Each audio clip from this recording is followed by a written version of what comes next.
All right. Welcome back to Alternative Discussion West. This is your host, Ryan Banks, and you have landed on episode 16. Today, we're bringing out another friend here from Far East County, a high recommendation from a friend of ours and listener Nick White. This is our friend John Snapp today. What's going on, John? Not much, man. How you doing? Hey, what's going on, man? Thanks for coming out. Really happy to have you, as you can kind of connect a lot of the dots that we've been talking about recently on the program, going over a lot of the East County scene and some of the early days. So you grow up out here. Where does it get started for you? Where are you born at? I was born out here. My family lived in Walnut Creek for maybe the first 2 years of my life, and then we ended up in Antioch, and so. You were born at the Walnut Creek Kaiser? Yes. Yeah. So born in Walnut Creek and then head over to Antioch. Yeah. And what's growing up in Antioch? You go straight through all grade school, junior high, everything in Antioch? Grade school, junior high, and then Antioch High. And what area did you guys live in here in Antioch? In Mira Vista. Okay. So Mira Vista, what's it like? I mean, we're talking that's early 90s. Yeah. It was cool. I loved it. I remember, I guess to like fast forward a little, I remember like really just skateboarding a lot, and then getting into music was huge, and a great group of friends, and we had a great time. So I remember my years. Contrary to what people may hear now about Antioch, it was a fun place to live growing up. Yeah. I mean, like I mentioned, like there was weird and trashy shit, but I like kind of always got a kick out of it, and just like I thought it added to the character of the town and stuff. So. Yeah, some of the eccentric characters that you may see around town. Yeah, I always like that stuff. So. Kind of, I kind of miss it still. So. Yeah, there's still a lot of that going on out that way. So junior high, high school, when is it that you start playing music, that you pick up? I think somewhere in junior high, maybe I was 14 or so. I vaguely remember playing music with Ted DiGirolamo. Was a great drummer. And I think we just met in school. And then me and him and a good friend of mine, her name was Margot, we used to play music. And then I knew Glenn. So I knew Glenn since like first grade. We've always been pretty close. And I remember kind of asking him like, hey, we should, start a band. And we did. And this was probably, 8th or 9th grade or something. And at that time, you're playing the bass guitar. Did you pick up the guitar first? No, I picked up the bass, and I picked up the bass pretty early on, or pretty kind of right before we started this band. So I didn't really play very well. Was there a musical background at all? Your family, friend, or older brother? Yeah, not really. Not from my family, but I had been really into skateboarding and kind of got into into punk and stuff, and like I remember hearing those records and thinking like, oh man, that's maybe something I could possibly play, That seems like it could be me. So early on, you get the bass, was cool. Yeah, and that's like junior high. Yeah, you start playing with a couple of the folks from school. Yeah, and then Glenn, who our listeners will know from our first episode, Glenn Schoen, you and him are going to school together and kind of decide you're going to form some sort of a band. Yeah. At the time, we were we settled on punk, I think, because, I was really into it at that time. Glenn he always had a lot of like metal influences, which kind of came into play later, I suppose, but he liked some punk stuff too. And what bands would you say were a big influence to you really early on? Like, what were you listening to? What was the stuff that really was like, I got to pick up a guitar? Probably a little older stuff like Black Flag and Reagan Youth. Some of the early kind of hardcore punk. Yeah, that kind of stuff. And then, more specifically with bass, I really loved like Operation Ivy and Rancid and like what Matt Freeman did and stuff like that. So yeah, that to me just sounded like super cool. And I was like, man, I want to do that. So yeah, those bass lines still just jump off the records, when you hear those. Yeah. So you end up forming a band early on with Glenn, and that's Caught Red-Handed. Yeah. I mean, how early is that? Is that junior high? That's junior high. That was that was that was kind of the early incarnation. And then this another friend of mine, his name was Brian Wardrop. He was a little older, but he was a cool dude, and he was the singer. Because me and Glenn were kind of like quiet, just like young dudes, and he was kind of this like really loud, great front man. So yeah, we started this band. It's called Caught Red-Handed. And he goes to school with you guys, this guy? no, he was 4 or 5 years older. At the time, I mean, that's huge. Yeah, it was 15 kind of and weird. Guy Actually, is 20. It's like, holy shit, this is the oldest guy I've ever met. yeah. But he knew a lot of the other bands that we like looked up to. He was friends with those guys, so we got to kind of play shows with some of those guys and house parties and stuff. I remember my first time ever playing in front of people was like at I think it was a New Year's Eve party at Jim Edwards' house, and is it the great Jim Edwards from The Evicted? Yeah. And it was, I mean, everyone probably thought like, who the hell are these like young kids playing with Brian? And that was as caught red-handed. Yeah. And then that lasted like less than a year, I think. And then any early recordings from that? Yeah, there is. Yeah. Yeah, they still exist somewhere. They're buried in my closet. Probably that's where they're gonna stay. Yeah, but and then I can't remember really why, but we kind of split off from Brian, and me and Glenn and Ted, and this guy Hunter started the Dragg, and that was maybe I was like 15 or something like that. And that's when you kind of started playing the heavier stuff, the metal stuff. No, not quite. We still kind of played punk for a couple years. And that's like early high school at that point? Yeah, it's probably 9th, 10th grade, something like that. And are you developing on your instrument, would you say, at that point? No, I was. A little bit.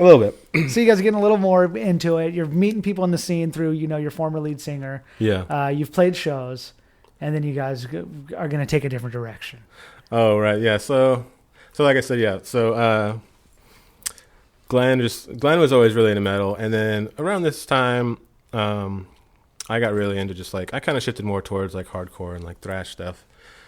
And we ended up getting a new guitar player, Russ, and he was more into like hardcore and thrash stuff as well. And same with Ted. Ted we all kind of like just kind of started going towards that kind of sound, or like that was like our taste in music. And I don't remember being that big of a deal to like start playing heavier songs like. So the Dragg kind of started out more punk and then just quickly progressed into a heavier dynamic to the band. Yeah. And that was adding a second guitar player. And then also, when did Glenn move to the vocals? Yeah, about that time. And that was natural? That was just, hey, I'm going to give this a try? Or Well, so the first guy, Hunter, had left the band, and then Russ came in. And Russ was he just had like really cool riffs. They're like pretty cool. And like, I think Glenn just thought it would be fun to be a front man, but also like to sing and play some of those riffs he just wasn't into maybe, or I could be wrong about that. I don't know.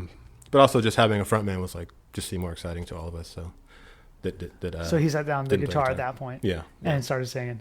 So the Dragg takes off. I mean, they're playing shows. You guys are in high school. And what kind of venues are you guys playing? Still just house parties, or are you guys getting into some of the places like the Dock and Cafe LJ's? Yeah, so house parties are always my favorite. I feel like we played a lot of house parties, and that was always a blast. Like, I don't know why so many people were willing to have house parties with bands play, because it always never really ended up that well. But, the house is trashed. Yeah, so something, how shit always gets broken and stuff. But those were just a lot of fun. Which is, what I remember most thinking about those days. But we also did I remember some like places in Concord, like Lindy's, Time Out, Depot, Concord Depot. Concord Vets Hall. Yeah. Right there next to the Q-Czar over there on Colfax. Yeah. For those that don't remember, early 2000s, late 90s. Yeah. And then maybe like the Grange. Danville Grange, I don't know that place. Club Cocodrie in the city, and the Pound. And the Pound kind of came out a little bit later, but. So what's kind of the recording path for the Dragg? You guys ended up putting out an album. Yeah, we did a few actually. I mean, album is kind of a loose term, we would like. So we did a full recording with the first band Coward Handed, and then we did maybe four different kind of albums with the Dragg with some different folks, and then we ended up doing one with Chris Dugan, and then we did one with Willie, so like maybe 6 total with the Dragg. So there's quite a few recordings that happened with the Dragg. Yeah. And then how were those released? Just on CD? Were they on tape? That was actually more tape, yeah. Okay, so the stuff, was it actually pressed on tape, or is it like you guys dubbed the tapes yourselves? Both. Some of the earlier ones were just us doing it ourselves. Just redubbing tapes. Which is fun. I mean, and then I remember actually there was a Longs, I can't remember where it was, on Delta Fair, Buchanan or something, that had a copy machine that, like, for some reason you didn't need to put money into it. So I would always go down there and make just tons of copies of our, like, album cover. And you'd pay up front or something when you're done. Yeah, but I never paid. Sure. So and then take them home and cut them up and fold them up and stuff. And it was I always liked doing that kind of stuff. This is super DIY. Yeah, it was great. And getting those tapes out. So you guys are playing shows all around. So this band goes in. You're through high school. You're playing in the Dragg. Yeah. Now you graduate from Antioch High School? Mm-hmm. Okay. And Glenn graduates around the same time? Yeah. You guys are all there together. Yeah. And then, so outside of high school, you keep playing. And as the band, it's gaining a following as you guys are playing places like the Pound? And yeah, it was doing pretty well. I mean, looking back, I feel like, we definitely had a great group of friends that came out and always supported us. But, yeah, we just for playing as long as we did, we definitely got a following. And then after high school, me and Ted actually moved to Santa Cruz. And I remember playing a little bit down there as well, and kind of just like, and then Santa Cruz kind of became like our home base for the last few years of the band. The Dragg. Yeah. So as you guys are playing all those shows and kind of getting out there, moving homes, getting out of high school, what are the bands that stood out to you that you were seeing? I mean, what bands really caught your eye and that you were excited to play with, or even bands you were just seeing at that time? Well, I mean, I always thought and they were a little bit before we started playing, but I always really liked The Need and 8 1/4, those kind of bands. A lot of the different kind of bands that Jim Edwards had going on were always pretty cool. And then when we were playing, I should mention also that we played the Dock a lot, which is a cool spot in Antioch that the Dock, I think you covered downtown before. Antioch, Yeah. 2nd Street. Yeah. So we played there a lot with that's when we started playing a lot with No Comply, who became Divot a little later. And Chronic Disorder. Okay. I always loved them. They're really good. Our buddy Eric there. Yeah. And then, when does RU36 fit into that? Are they around at that time, or are they kind of on a hiatus around then? They were around a little bit later, maybe like towards the end of high school. And I think I met them at the Dock at one of our shows or something, and we really hit it off pretty well. And then we Played some shows with them. Yeah, played some shows with them and did cool stuff with them. Like, we hung out a lot. Yeah. So the Dragg continues to play these shows with these bands, and where does it kind of end for the Dragg? I mean, you're living in Santa Cruz. Mm-hmm. Glenn's still living out this way, or is he in Oakland or San Francisco at that point? I don't think I can't remember where he was, but at one point, maybe around, I don't know, maybe like a year after I'd been into Santa Cruz, he came down to Santa Cruz and was living with me. And I remember we were more active with music at that point. And that was a lot of fun. We kind of not that we really ever took a break necessarily, but we were definitely just doing a lot more stuff. Were you guys doing house party shows and stuff in Santa Cruz as well? Yeah, we did some, but it didn't really ever go over that well like it did out here. Yeah. Different crowd, in Santa Cruz. But, so we were, I mean, even though we were down in Santa Cruz, we would come up and play stuff. Like, that was probably more around the time we did the Pound and Cocodrie and stuff like that. And then, I can't really remember what year it was when we kind of stopped playing, but it was whenever Glenn moved to Florida, I think. That 10-song album that came out, did it have a name? No, it actually wasn't. It wasn't even we never even got it that wasn't even the final mix, but we're just whatever. We think it sounds pretty cool. So yeah, I'm not even sure where I picked it up, but I do have a burnt copy where it just says the Dragg, nice. 10 songs on it, and I've had that since probably the late '90s or some time, and I don't even know who I got it from. I can't even quite pinpoint where we met and where we met with Glenn and that. But so when you said there were shows with RU36, and at one point later, 10 Strip ends up putting out those samplers. That's after the Dragg is done playing. Yeah, maybe around the time that things kind of ended, I suppose. Okay, so those songs were off your latest recordings? I believe so. Probably. Yeah. Okay, and that was kind of the the end of the Dragg? Yeah, I think maybe at the time we didn't see it that way. We were like, oh, Glenn's gonna move away, but he'll be back or whatever. It just never kind of came back together. So, And so that was that. When was the last show with the Dragg? Can you recall? Maybe like 2002, Okay. 2003, something like that. Somewhere around there. Yeah. Okay. So then at that time, or before that, living in Antioch and growing up and being a skateboarder, you end up meeting Scott, Yeah. who's going to tie into a lot of our other stories here. Scott Vicknair from Mm-hmm. Poor Bailey. And at the time, he's probably playing with some earlier stuff, maybe Womack, or I remember an early recording, Stumbling JD Madison. Yeah. I forget what date was on that, 2001, 2000 or something. Yeah. I just have burnt copies of these CDs. I didn't really even know you guys at the time. I just had them kind of put aside. Those are cool. And so you guys just met kind of skateboarding and growing up out in Antioch? Yeah. We went to school together. I think he's maybe 1 year older than I was, but just yes, back then, I mean, there weren't really many people like skateboarding and playing music, and so we would always run into each other, and we became friends.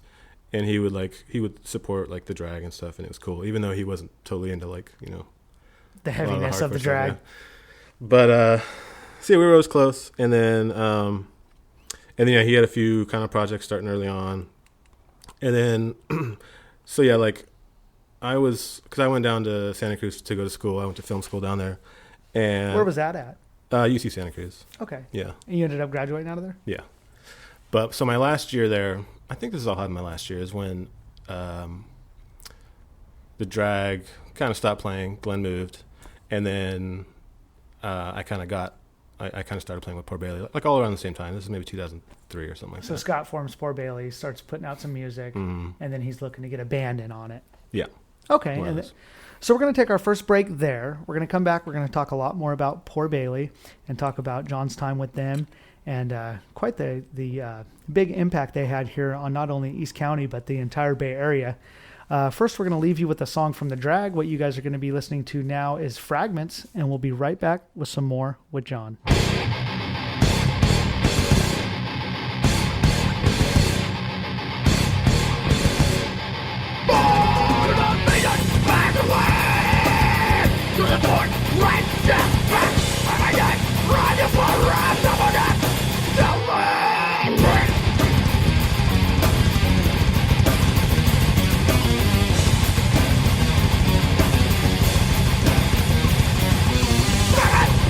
Conscious of my heart.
right, and we are back with my guest, John Snapp. What you just heard was Fragments by his band, The Dragg. Now, I mean, that's some heavy stuff, man. And I remember hearing that like on the 10-strip samplers and even having that CD and just being blown away by how heavy that music was and just being like, in a way, proud. Like, this is from Antioch. Like, this is the heaviest stuff. Like, I thought that was heavier than anything I had ever heard, you know? So then bridging the gap as you end up joining in with Poor Bailey, I mean, anybody's going to notice the huge, you know, stylistic differences here. Yeah. Where do you take your changes from, and how does it naturally evolve? I think it kind of it really happened for me when I moved from Antioch to Santa Cruz, and just kind of like I feel like when I moved to Santa Cruz, I like discovered a lot of other music that I think I like kind of had my head up my ass like in Antioch, like only really into like, you know, heavy stuff. So just a lot more exposure once you're in college, university. Yeah. And so I just started kind of appreciating other styles of music. And I mean, even kind of in the beginning of Poor Bailey, though, I felt kind of like I didn't like belong, you know, with that. But and I was still listening to a lot of like metal and stuff. But you know, I think I just slowly just started to like really appreciate the music, and I just really liked, you know, the Poor Bailey song. So I was like, all right, yeah, this is cool. I could do this. So what was your early exposure to seeing Scott play? Like, had you seen him play around the coffee shops around Antioch? Yeah, I remember seeing some of his first shows. Like, I remember like the Beer Garden. That was a cool little time. Yeah. Still there. One of the few venues there on Second that's still there. I don't know if they do much music anymore, but yeah, I think they still do a burger and a beer for, you know, $6.99 or something. Oh, nice. Nice little meal deal there. Yeah, but I'd seen him play, and then Poor Bailey only had maybe a few shows before I actually filled in. I did because Travis was the bass player at the time, but he's a really good guitar player and wanted to play guitar.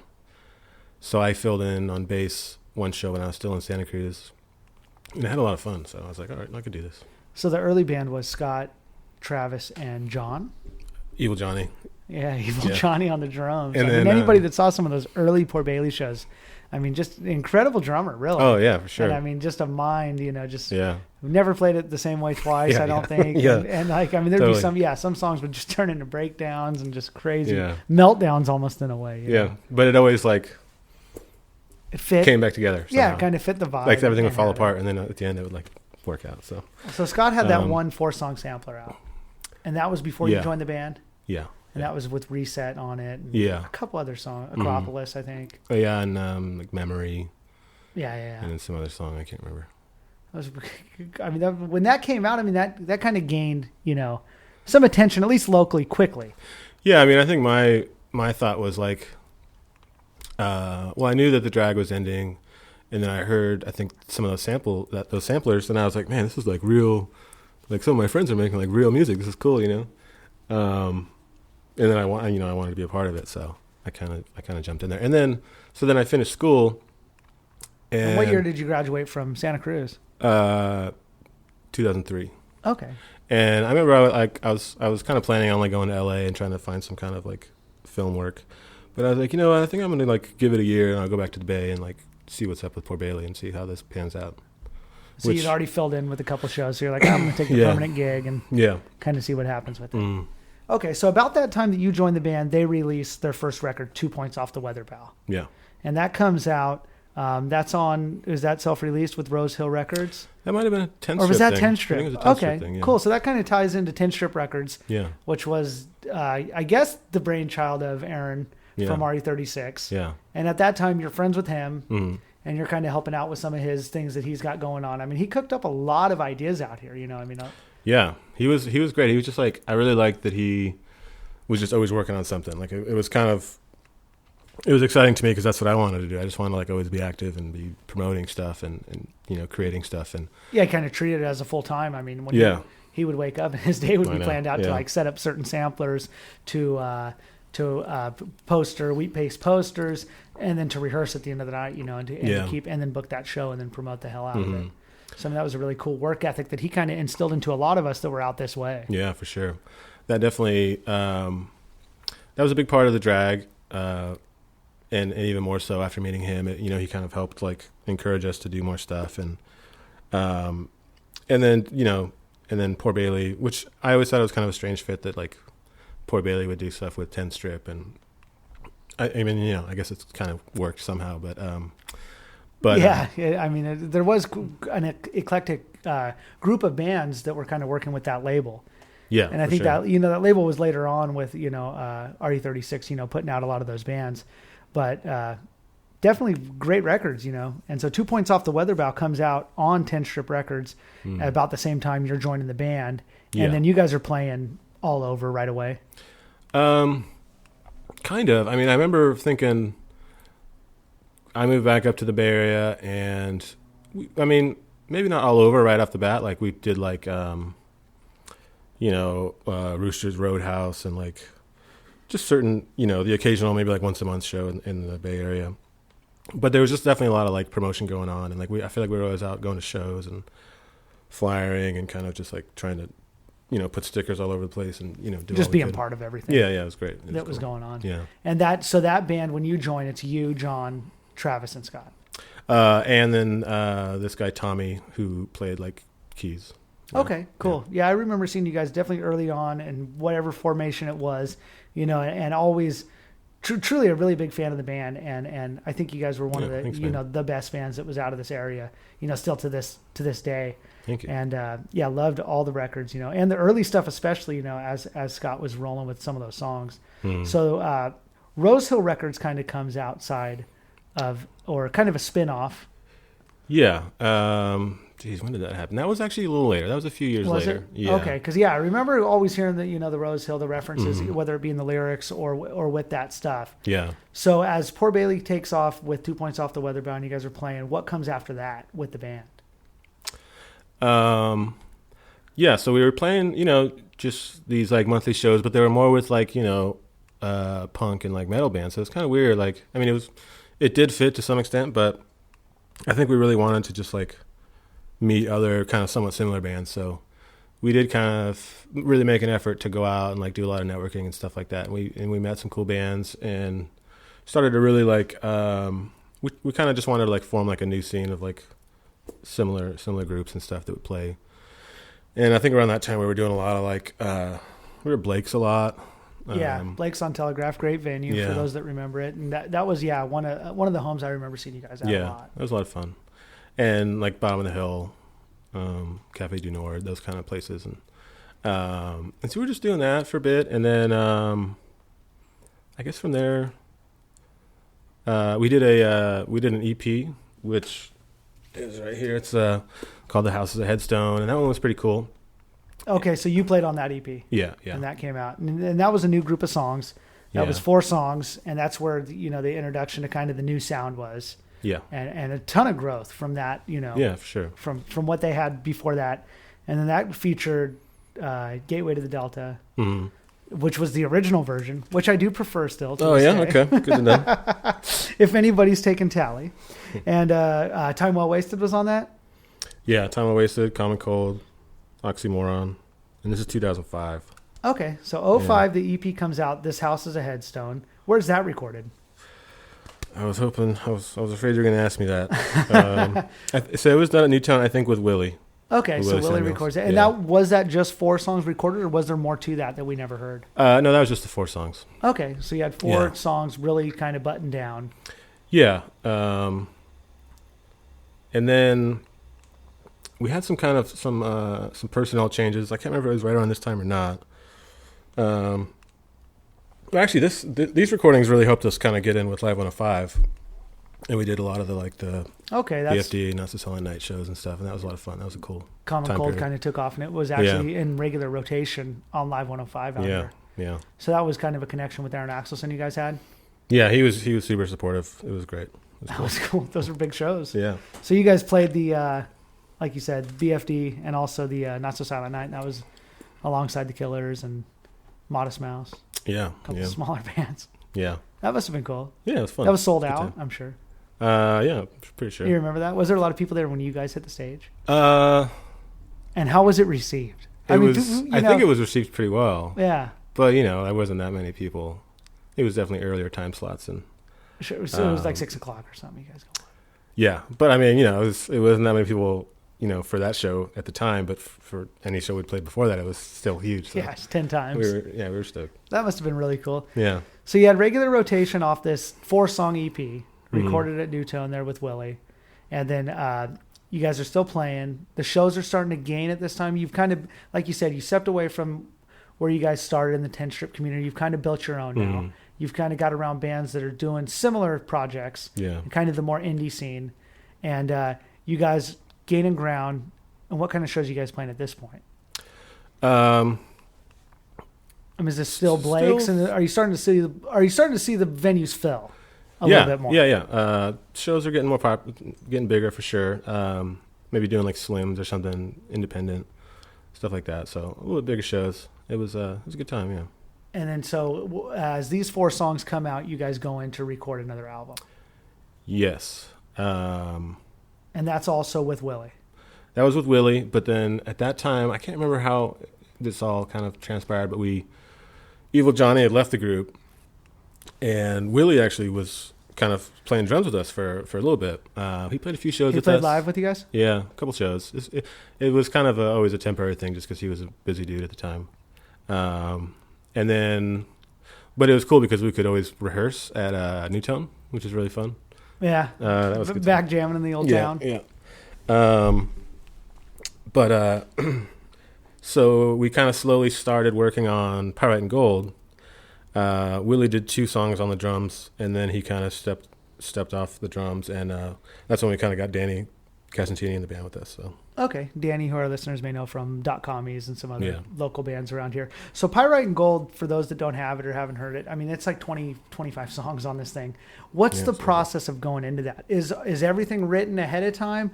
I mean, are you and Scott working on these songs? I mean, where do you decide, hey, we're going to do 20 plus songs? Yeah. I mean, where does that happen? We were just really determined. Like, we thought it would just be like the coolest shit to like release a double record on our own. Like, that was like nobody does that. Yeah, we're like, on a local level. Yeah. So, and he's just really a prolific songwriter. So you would say that idea came up early though. Like, hey, let's do a double album. Oh yeah. That was early. Yeah, that was probably before. Yeah. As soon as that EP came out, let's do a double album. So, we spent. I mean, it was a while. We were probably at Newtone for like a month, which is kind of a long time for at that point in time. But you did go into the studio having all the songs put together. Yeah, there was a few that maybe weren't quite ready. And you kind of worked out in the studio. Yeah, and even still, when I listen back to it, I can tell like, oh, I remember this song wasn't fully fleshed out when we kind of started recording it. But yeah, they stick out to you still. Kind of, yeah. But no, they're still cool. I'm proud of it. I'm proud of all the songs. Yeah, I mean, that's an incredible record. So like I said to our listeners, please check that out. It comes out in 2006. Yeah. Pyrite and Gold, double album. Poor Bailey releases that. And at that point, you guys are kind of at your stride. Like, you've played the big shows. Yeah. I mean, you're playing the bigger shows locally or, radio shows, getting a lot of exposure. Mm. That album comes out. How is it received? Is the double album right away picked up by fans like, oh my God, it's great, it's a double album? Or do you think it's like, oh my God, this is way too much? No. I mean, how did you feel? Yeah, I think everyone loved, I hope everyone loved it, but I remember a positive response for sure. No one was bummed that we put out a double record or anything. And you guys do a record release show on that? Yeah, Bottom of the Hill, I think. Okay. Yeah. And what bands are you playing with? I mean, you guys have, at this point, Rose Hill's happening. You guys are kind of started that collective a little bit. Yeah, so... So what bands are around Poor Bailey at that time? Kind of our main friend band was Audrye Sessions. Probably between the EP and Pyrite and Gold, we'd kind of become friends with them. And what other bands? Push to Talk, Street to Nowhere, Built for the Sea. And all these bands are kind of out of the Oakland area. Yeah, I think so. And everybody's kind of building this scene. Yeah, like everyone was kind of. It was an exciting time for all of us. I think like we would all kind of, work really hard to promote the shows, and they always turned out pretty well. And it was a good time. And then that's actually when we started doing kind of the samplers as well, which is where we tried to find other bands that were, that kind of just want to be a part of it and want to be a part of something. So Rose Hill was basically it was kind of the idea of you and Scott. The samplers. Yeah. Yeah, and Danny was a big part of it too. Okay, so you guys are kind of looking for other bands or whoever you're playing with at the time. Yeah. And how do you ask them if they want to be on the sampler? Or you're like, hey, we're putting this together. Yeah. So I mean, I think we obviously kind of stole the idea from the 10-strip samplers. I think we took a lot of Aaron's work ethic and stuff and put it into like the future Poor Bailey stuff. But we would ask bands we split everything equally as far as cost goes, and we had like a hookup on the manufacturing and the printing and stuff. And I think me and Danny put them all together. And we just try to keep it as cheap as possible for everybody. And then we actually did a lot of the kind of just passing out. Like we love just going to shows and like pass them out with flyers. And just giving out these free CDs with like 20 plus bands on it. Yeah, and we did. What kind of runs were you doing? Like 1,000 CDs? Maybe 3,000 to 4,000 at a time. Yeah, we did four different ones. Yeah, it's like a huge runs. Yeah, and that's work ethic you don't see. Or things are just promoted differently now. But those CDs, even like people look way back at the Punkorama samplers, or the all the different fat samplers and all that different stuff that came out. Those 10-strip samplers, and even I have a few of the Rose Hill samplers from going to your guys' shows. Those really introduced you to so many bands, and I think we're a great exposure. Even if the CD medium is gone now, I think even if bands still did it, it could still have some sort of value. I hope so. I would like to think so. Maybe there's different ways to do it now. That's kind of why we stopped doing those, because it was hard to talk other bands into paying for like an actual CD. They're like, oh, why don't we just put it online? Which I totally understood at the time, but it is cool to have a CD. Yeah. So you guys did 4 different volumes of that sampler. Yeah. Out of around 3,000 or 4,000 CDs at a shot. Mm-hmm. So 15,000 probably CDs out there. Yeah. And all of them got out into rotation? Are you sitting on a closet full No, of... I found these ones I brought here tonight. I found like a stack that's like 20 or 30. Probably less than that, but yeah. And That's cool. I don't know if Scott or Danny have any, but it's cool. And I like all the packaging. My friend Weasel did all the artwork and stuff, so it was always, I felt like it was a good quality product, Yeah, I think it was really cool. So, that comes right around the time or right after Pyrite and Gold comes out. Standout songs to you on that album? Oh, man, I like a lot of them. Probably my favorite is the title track, Pyrite and Gold. Yeah. I loved I'm proud of something. You guys really had a huge, variance in different styles of songs you could play. Yeah. And I really always liked and I felt like Scott didn't like them, or you guys didn't like playing them, was the more poppy and the more upbeat songs. Yeah. Because I would go see you guys live, and sometimes those songs wouldn't exist, but songs like Neon Camo or Common Cold or what was the other? A Musical Mattress. Like those songs were, to me, those were just great pop songs. Yeah. They were great songs. And then I would go to catch you guys, and a lot of times those songs were left out of the set for some slower, songs. And I didn't know if there was something behind that or if it was just, I think me and Scott definitely kind of like butted heads a little bit on that, because I feel like live you want to play like your louder, more upbeat songs, Yeah. And he wanted to play some of the slower stuff, and like in the end, like that was cool. But I think he was just so proud of those songs that he wanted like people to hear them, which makes sense. Yeah, and the other ones already had the exposure, so yeah. So it's cool. Yeah, push folks to listen to some of the deeper cuts on the album. Yeah, but I think also like for me, in my background, I just felt more comfortable playing kind of the louder, more upbeat stuff, and playing some of those like quiet, slow tunes. Like it's, I don't know. I remember feeling just like kind of like vulnerable or something. Or it's like totally, yeah. Trip, yeah. I mean, it's definitely a different side to playing. Yeah. So also with that record, you guys do a tour, or at least a month out on the road or so. Yeah, we did like some little stuff here and there, like down south or on the coast, and then we did a bigger one. I think it was about a month long or so. Okay. Yeah. And then that also included appearance South by Southwest. Mm-hmm. How was that? Not all it's cracked up to be, really. It was, day show, small venue. Yeah. Was it? Yeah. A lot of, I've known a ton of people that went to do stuff like that. And they're like, damn, what was it? And they're like, oh yeah, we played this bar like off the beaten path, 10:30 in the morning. And you're like, oh God. That's accurate. But it was cool. Like, it was fun though. It was a lot of fun. Yeah. Yeah. It was hella fun. And so you guys come back from that, you're doing the month-long tour, and then we're going to take a quick break here. We're going to come back and talk a little bit more about Poor Bailey, Audrye Sessions, kind of that combo, and then going into the kind of the hiatus that Poor Bailey takes after that. And so we'll leave our listeners here now with Terrible 20s. This is from Pyrite and Gold album. So you guys are going to listen to this now, and then we'll be right back with some more with John.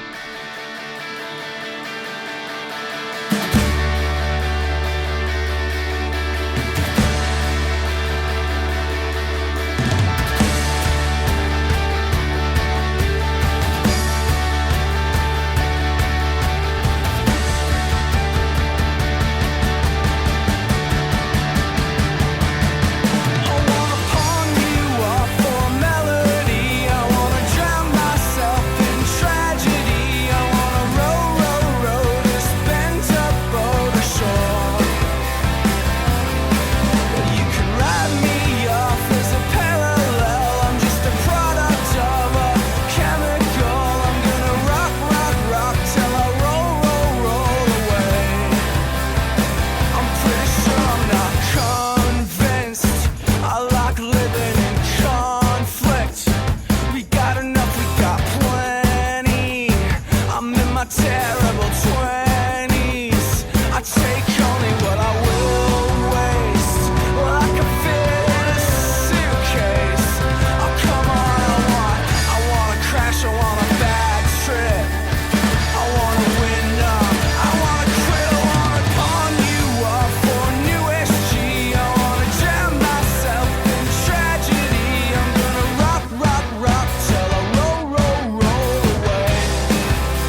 I give a shit. I'm gonna rock, rock, rock till I roll, roll, roll away.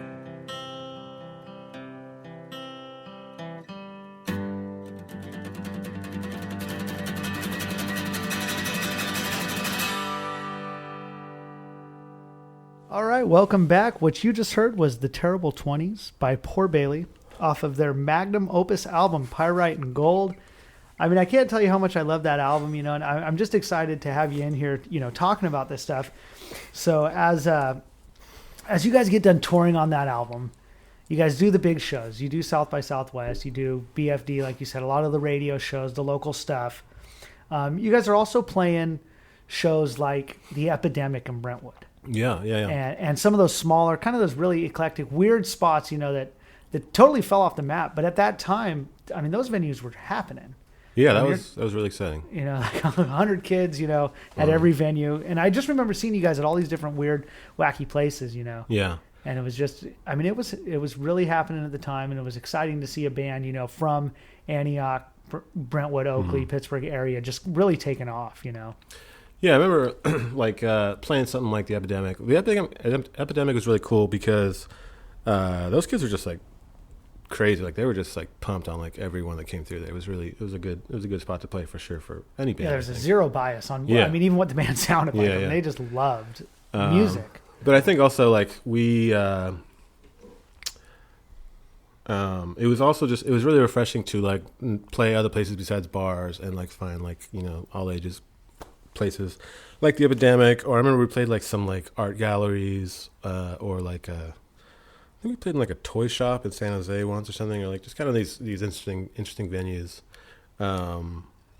where the audience was definitely just a lot more captive and like into what you were doing. So. Yeah, I think a lot can happen at venues that aren't bars. Yeah, you know, for especially when you're playing, you know, the lighter music that some of your guys stuff was like. It really takes having that captive audience to be able to receive it right and to catch the feeling and the emotion that's coming off those songs. Sure. You know, definitely. so it's cool to see you guys at so many different venues. You guys are also touring the West Coast. What are you doing? You know, runs to Seattle, runs to San Diego, stuff like that. Yeah, I remember. We always had a good time like San Diego and LA. Had some good shows down there. And you said there was some touring with the Audrye Sessions. Yeah, we did a lot of stuff with them. It was. I feel like we're kind of like one big band at some point because we were pretty close and always playing a lot of the same shows. So. Yeah, for anyone that, you know, any of our listeners that haven't checked those guys out, check out the Audrye Sessions as well. I mean, a great band, Oakland based also, and I mean was really on fire at that same time. And yeah, you guys. Yeah. I mean, if it was you two guys at Blake's, I mean, it was sold out. And if it was you guys at, you know, Bottom of the Hill, I mean, it was packed. You know, so it's a really exciting time to watch you guys, you know, really catch fire with that. Around that time, you guys are also the Audrye Sessions. You're doing video, yes. and you've always been kind of involved in video. Yeah. So you end up doing a video for those guys. Yeah. So I went to like I said, I went to school for video stuff, and then. Really, for the main years of like being in Poor Bailey, I just didn't have the time to like find a good job in video. So I was doing just a lot of like kind of smaller jobs here and there, but I really wanted to like put it to use somehow. So, you know, whenever someone wanted a video, I'd try and jump at the chance to do it. Audrye Sessions was they had gotten one of their songs on like a VH1 show, Celebrity Rehab. And they needed a video like ASAP, so we shot this like thing, and it was like really lo-fi. They wanted like a really lo-fi concept.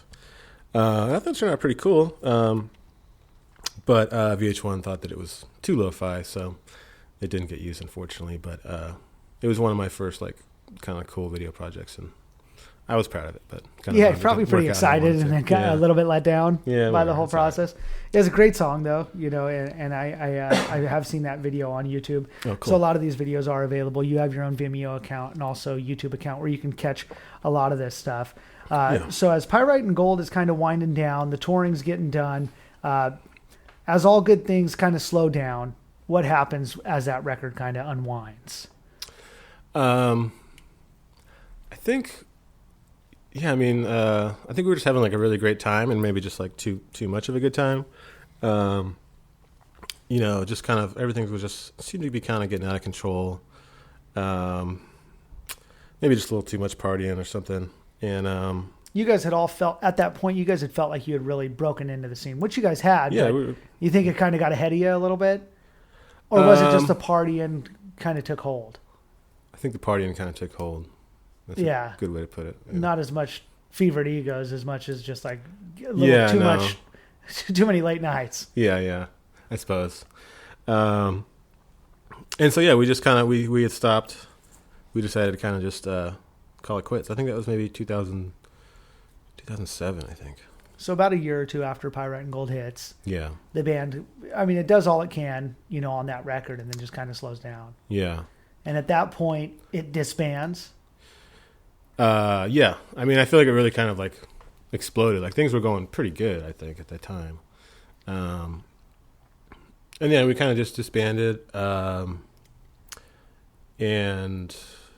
I remember me and Scott didn't really talk for a while.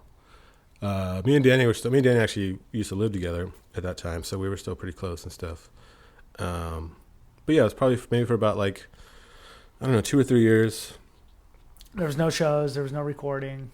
Yeah, nothing going on. And then Scott just hit me up out of the blue, like 2 or 3 years later. He's like, "Hey, you want to play music again?" And I hadn't talked to him in a while, and I did want to play music again. Like I realized actually how bummed I was not playing music since I had been doing, something in some form for a long time. So I was excited to kind of get back into it. And so taking a couple years off, you were ready to jump at it when for sure. he said let's roll on things again. So around that time, you guys come up with the idea for the October project. Yeah. And that's just you and Scott kind of bringing Poor Bailey back. And the October project is 31 songs to be released in the month of October, 1 per day. Yeah. And you guys record that pretty quickly, or does that take a long time to put together? No, it's pretty quickly, which is And that's kind all of self-recorded? Yeah. We just did that. I think a lot of it was like he would send me something, and then I would record something over that and send it back to him or whatever. Or some of the songs are like. What kind of program were you using to record? Just Pro Tools or? Not even Pro Tools. Nuendo what was it this time? Yeah, I think I was using Nuendo. Okay. I can't remember what he had, like GarageBand. It was very disorganized, and we didn't really know what we were doing, but it was fun, and it was a cool project to like. And you put together 30 plus songs. Yeah, it was cool. And I think that was just me and him. We might have had a few people come in here and there. Because as the band kind of reforms in 2010 or so, new members come together.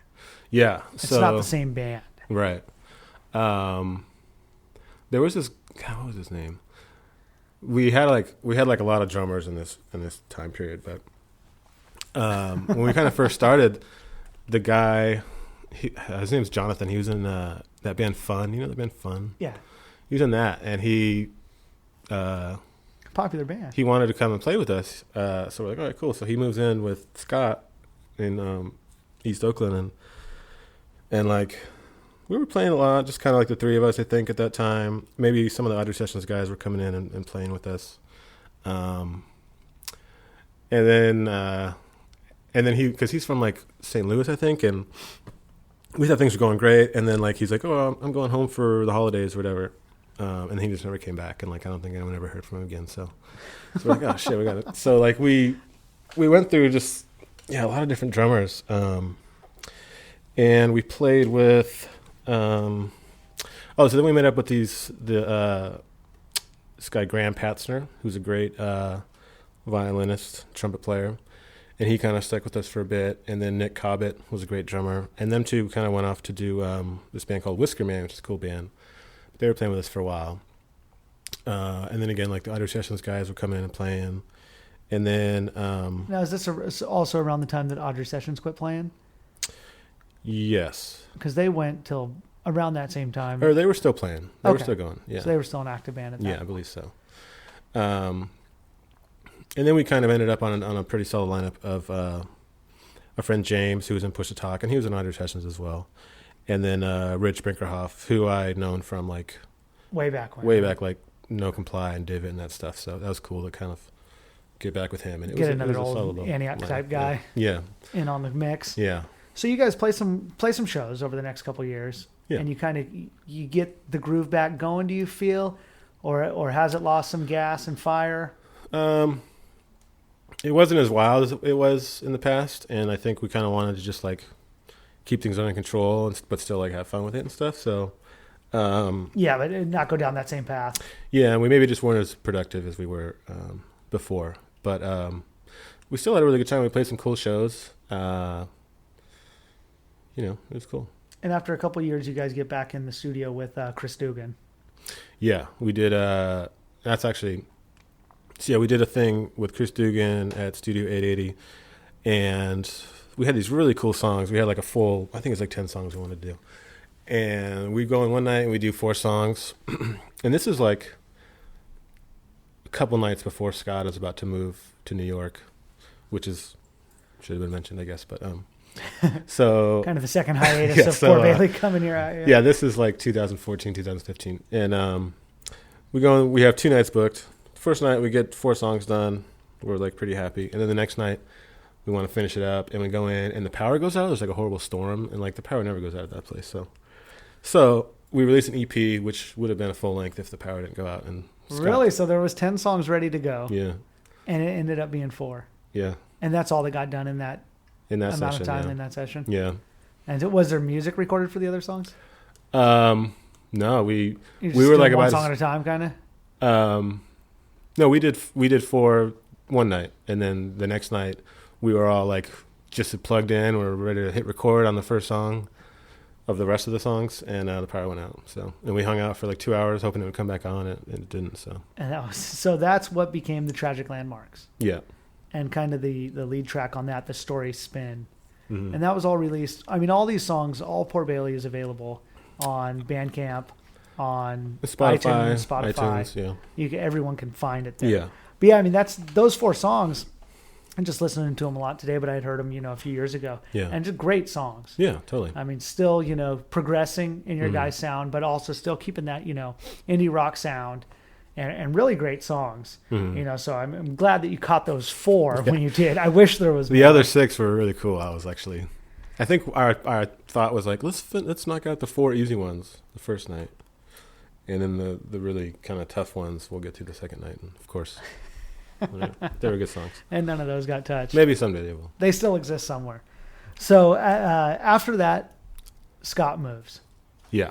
And that's just a decision just to get out of town, or something to change the scenery for him? Yeah, he just wanted to change, and it was cool. I mean, totally made sense.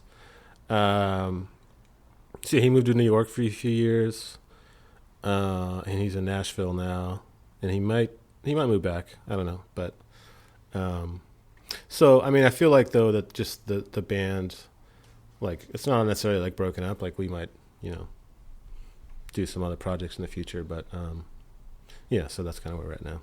But aside from the 6 songs that were lost to the power outage, there's also another recording that was done with Andrew Sheps, which was kind of a full-length album also, and that was, Yeah. When was that recorded? That was in, I think 2012, 2013. Okay, so that's kind of the lost record. That's you said there was a title to the record, The Happy Dead. Yeah. That was a really cool record. Well, it still is. How did it come to be working with Andrew? He had I think really taken a liking to the band, and he was starting this kind of this label called Tonequake, and he was just working closely with these bands to make these cool records. And so he was just kind of scouting bands and found you guys or heard of you guys. Yeah, and so he came up for I don't know 4 days or something, and we rented out a studio in Oakland, and we recorded these great songs. Like these were like the main songs that we were really had been working on since the October project. Yeah, that was kind of like we were really pumped on those songs. And how many songs were recorded in that session? I think it was 12. Yeah, and most stuff was recorded. I can't fully remember. I think nothing happened because we eventually had split up. So, and Andrew is a really busy guy and still is a super busy guy. But I still try and like get him to, get him interested in finishing it up. which Getting all those needs to be songs to finished come up. to life, kind of. Yeah, I mean, I just need to gather up a few folks to do some overdubs, and then. But get for the thing most part, mixed. those 12 songs are complete. Yeah, most of it is done. That record's ready to go. Yeah, and it's really good. I listen to it. I listen to the rough stuff all the time. It's great. The listeners are waiting for it. Another tour of the West Coast ahead for you guys. Well, we do hope that sees the light of day. If Scott is listening, let's get that thing rolling, man. The Lost Album. Yeah, The Happy Dead. Poor Bailey. I mean, ideally it would be really cool to finish up a lot of stuff. Like that record I want to have done. And then there's probably, a good like 200 songs that... 200 songs that we've touched at some point that, I mean, he's a really prolific writer, so, and they're all really good songs. So, I mean, it might take, a really long time to record those. Could be a life's work. I think, it's an understatement to call him a prolific writer. I mean, one of my favorite songwriters I've heard, and I mean, that's, to know that he's, local roots right here to our hometown is just really cool, Yeah, totally. And I would love to hear all those songs, Yeah, I'll play you some later. Hopefully they'll come with time, So Poor Bailey kind of wraps up as Scott moves. Yeah.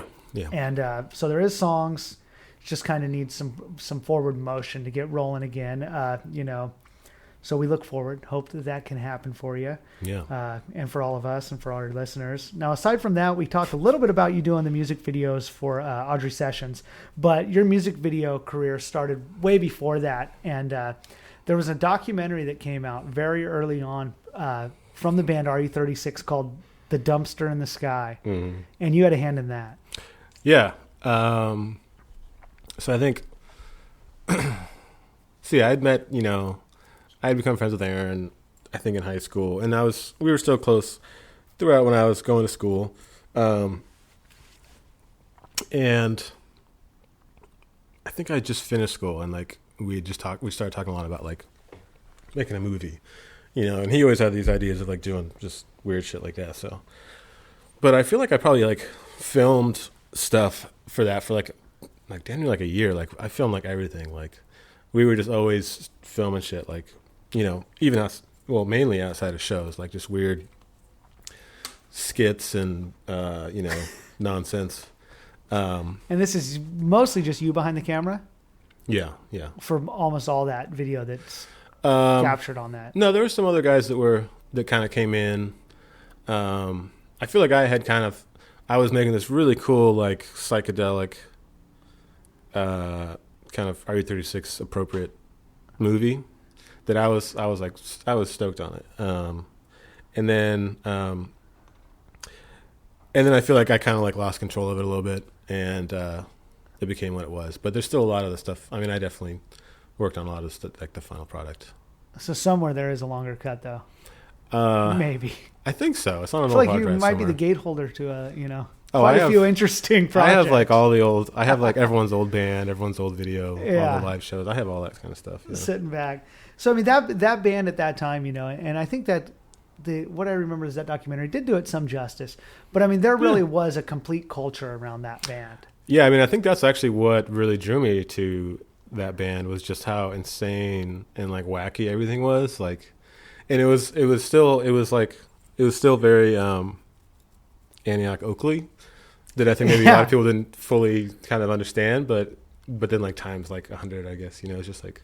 And it kind of existed in its own world. Yeah.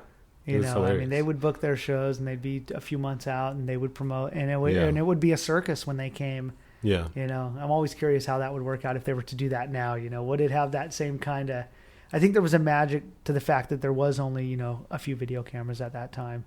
And they were kind of, behind. There was a really interesting thing that was going on for their shows. Yeah, definitely.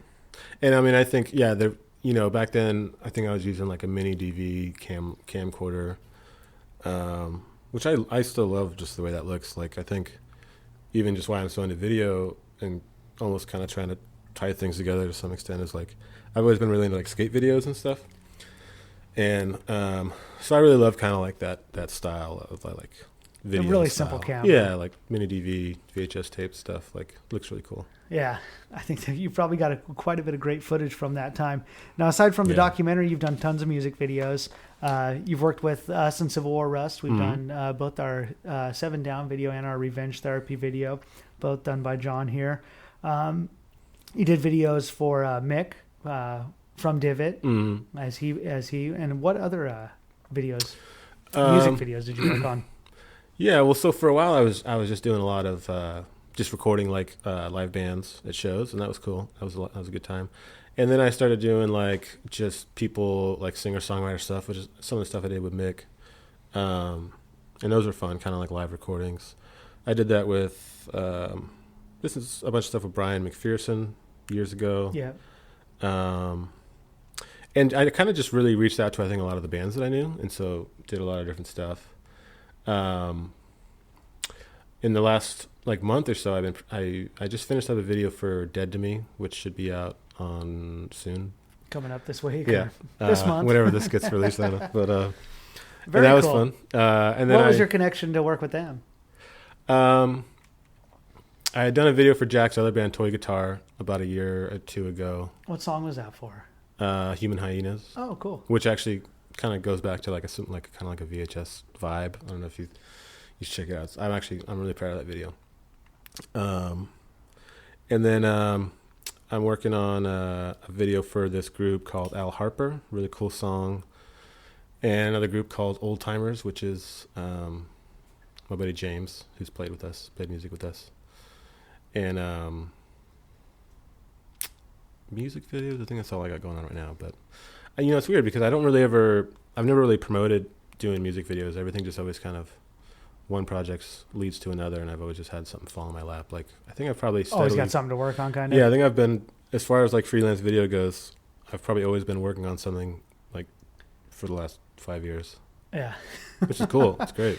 Yeah, I think, once you put yourself out there and you're turning out a high quality of work, I've looked at all your videos on Vimeo and always followed what you do, and it's always good quality. And I think that is what's going to bring you an audience, and also people that want to work with you.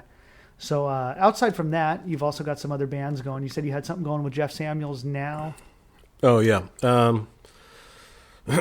Yeah. So, I think that after Poor Bailey started playing, I really kind of started to focus a lot of my energy towards the music video, and that's been a lot of fun. It's worked out pretty well, but I do still like miss playing music. So I've done a few projects here and there with different people, like just like maybe a show here and there, and like helped out on recordings. And then so I do have a band with Jeff Samuels, Rich Brinkerhoff, and Nick White. This week we're called the Rubik's Pubes. Rubik's Pubes. Yeah, name changes like once we were the Bugle Boys last week, so we'll see what'll be next week. To tie Jeff into it, also you did a lot of video with him working with the MGA, right? Oh yeah, the Mediocre Golf Association. I've seen some of those videos pop up. Those are fun. Was that fun? That was a lot of fun. Is that still happening? Yeah, I think I've gone to it. What it is I think it's a worldwide thing. It's a golf association for shitty golfers, more or less, that like punk rock. So sets up tournaments and stuff like that. Yeah. So, and then once a year they do a world championship in Vegas, and I think I've gone to 6 or 7 of them now, and we just do kind of like sportscaster style coverage of it, but it's usually like really hilarious. And I don't know anything about golf, which kind of makes the videos I think a lot funnier. That I don't really have any golf knowledge, so. Yeah. Does Jeff compete? He used to, but he doesn't anymore. Oh, he hung up the clubs. He hung up the clubs. New man. So you've got Rubik's Pubes going. There's another project also, Sheriffs.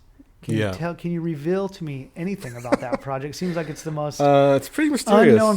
Mysterious project on the web. Yeah. Well, I joined it kind of late, but it's with Danny Sheriff, Chrissy Sheriff, and then Scotty Sheriff.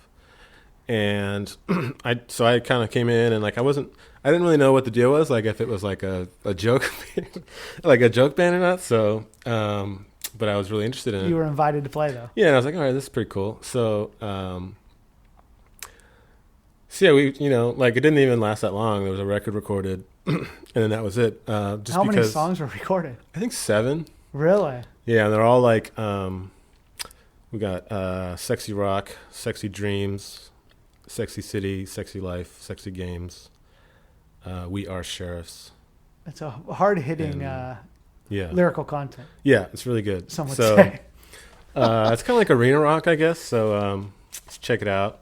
And Yeah, I that's hope on our listeners Spotify. can check that out. Where can they find the videos on that? Oh yeah, I did a video for it. That's on YouTube. That's worth seeing. Yeah, it's pretty cool. We got like a dancer, but it was just really weird because I didn't know if it was. I really didn't know if it was like for real or a joke, and then all of a sudden it was over, and I was like, I don't know what just happened or what I was just a part of, but it was tight. So I think you guys got some good tracks put together there. I love it. I mean, yeah, I love it. I think it's like I'm just like smiling the whole time I listen to it. So you're still involved with a couple of these bands. You say you're putting more of a focus on video. It sounds like you're doing great. Yeah. Working with ToyGuitar, working with Dead to Me, a lot of stuff in the works. Do you have a desire to get back on stage? Like, does it still call you? You played live shows for 15 years. You ever find yourself like, God, I got to get in a band that just plays again? I think it'd be a lot of fun to play music for sure. I'm not, and like playing live would be cool, but I feel like I'm like really project based now. Like I would love to like record a record with, a group of people, and then just maybe be done with that and move on to like another style of music or whatever with another group of people. Is it kind of just having that product that lasts, where the show you only have that moment, and where if you record something, put a video together, you have something to always look back on? Yeah, and I just like the process of doing all those things, Yeah, recording. Yeah. Doing the video. It's great. Setting all that up. So what else can we see coming out of you here in the near future? Yeah, just, kind of an endless stream of videos. Usually cool stuff like music videos. Sometimes I do more, some like more boring stuff, but always just music or always just video stuff, and then hopefully finishing up some kind of unfinished Poor Bailey stuff that will we ever get to hear The Happy Dead? Yes. Hopefully. Yes, you will. It'll come out one minute. Well, yeah, I really want to, thank you for coming in. I mean it when I say Poor Bailey's one of my favorite bands that ever came out of this area, and actually just one of my favorite bands, Nice. And to have been a part of, at least watching you guys over the last, 10 or 15 years, it was really, my pleasure, Nice. if that's a way to put it. Yeah, that's great. Thank you. I really thank you for coming in and doing this. Is there any last words you'd want to leave our listeners with, or any words of the wise? To the up-and-comer, the guy that's just picking up the guitar, the video camera, how can you remain focused and turn out a product still? I would say first of all, I don't think I have any words of the wise necessarily. But, I would say just, like, go for it. Like, I feel like some people, like, never really finish things, whether it be a song or a video. So sometimes you just got to go for it and finish it up and move on to the next thing. Yeah, I think that says a lot about what you're doing now, just kind of getting projects together, completing them, getting that stuff to exist, moving on and working on the next. Yeah, for sure. Well, I think that's great, man. I want to thank you again for coming in, John. This is episode 16, Alternative Discussion West. Thank you guys all for tuning in. We'll catch you guys next time.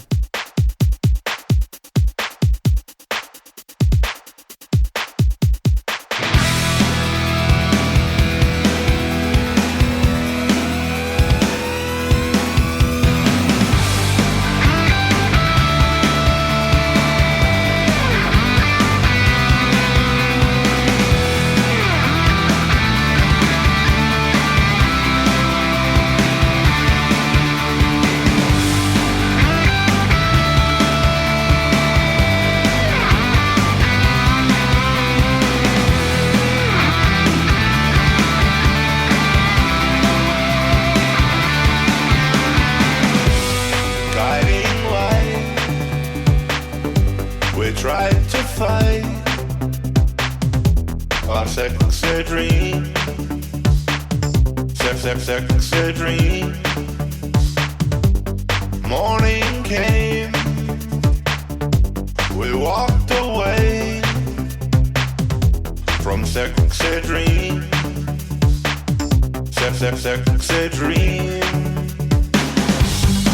Every time I try to find you, every time you try to walk away, you come back in a sexy dream. Every time that I remind you, every time you try to walk away, you come back in a sexy dream.